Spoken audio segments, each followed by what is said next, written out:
Annyeonghaseyo.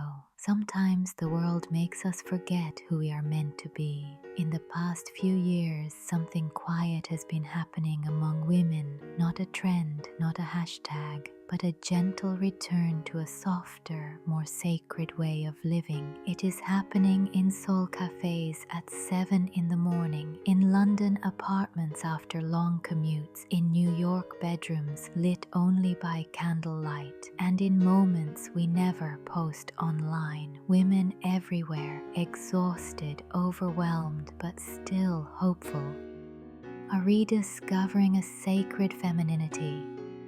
Not the old version people tried to force on us, but a modern expression that feels healing. Today, a woman's mind is rarely quiet. We wake up to notifications. We measure our worth in checklists. We judge ourselves through screens we cannot escape. We scroll until our hearts feel numb, and we call that rest. Many of us grew up believing that productivity was morality, that burnout was normal, that being tired all the time meant we were strong. But our souls, our poor, overworked souls, were never designed for this.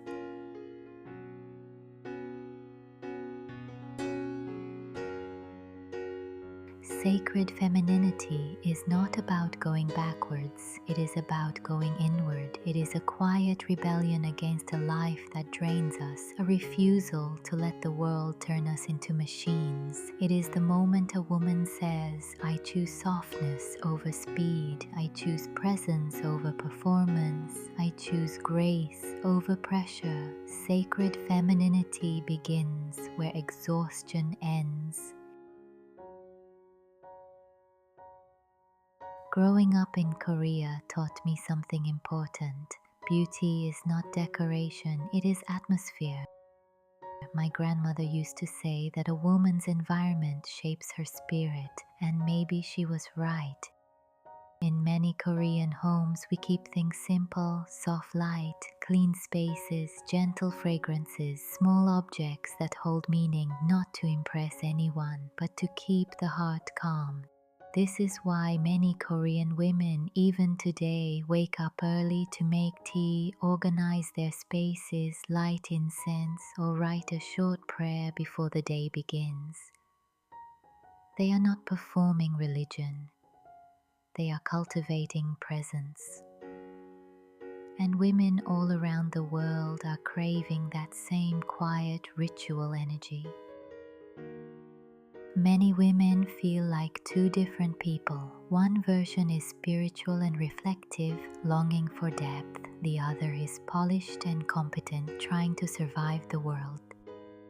Somewhere along the way, we were told these two sides could not exist together, that femininity must be shallow, that devotion must be plain, that style and spirituality do not belong in the same room. But this conflict does not come from truth.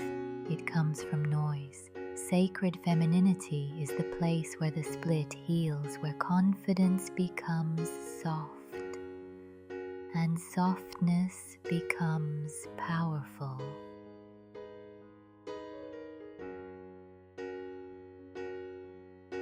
More and more, I see women choosing soft strength, not the loud confidence that demands attention, but the quiet presence that transforms a room without trying. It is the woman who does not argue on social media, the woman who knows who she is without explaining it, the woman who carries herself like a sanctuary. She is not passive. She is not weak. She is simply rooted.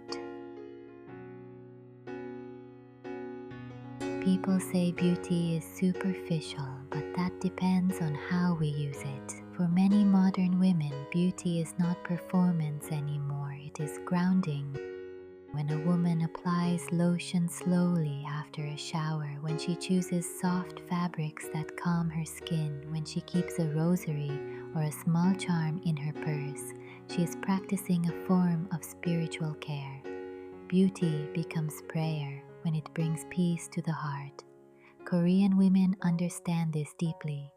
Gentle self-care is a form of dignity, a way of saying, my body and soul deserve tenderness. Many women carry invisible wounds, lost relationships, family pressure, silent disappointments, unspoken fears. Sacred femininity does not erase these wounds. It holds them with compassion. It whispers, you do not need to be perfect to be worthy. You do not need to be unbreakable to be strong. Healing often begins in softness, in the quiet permission to feel again. In today's world, spirituality is often misunderstood, either too loud or completely ignored. But for many women, spirituality is small and constant, like a heartbeat, a quick prayer before starting the car, a verse saved as a phone wallpaper, a moment of gratitude before eating alone, a rosary buried in a pocket, but always found when needed. Sacred femininity is spirituality that fits in the hand, not only in the cathedral. Women are returning to sacred femininity because the alternatives failed us. Hyper-independence left many of us lonely. Hyper-productivity left us exhausted. Hyper-perfectionism left us insecure. We do not need a louder life. We need a deeper one. Sacred femininity is that depth. Ritual is returning in a soft, modern way. A cup of barley tea before checking messages. A skincare routine done slowly, like devotion, a small wooden cross on a desk, a candle lit with intention, the way Korean mothers do at dawn. These are not aesthetics, they are anchors. Small rituals remind us that life can be gentle even when the world is not. This space exists for women who feel this calling, women who want lives filled with beauty but not vanity, women who seek devotion in a way that fits into their days, women who want elegance without pressure, soft strength, quiet faith, gentle confidence. If this feels like you belong here. You can rest here, you can reconnect here, you can rebuild the parts of your femininity that the world taught you to silence. And maybe this is the beginning of something beautiful. Annyeonghaseyo, and welcome to a sacred femininity.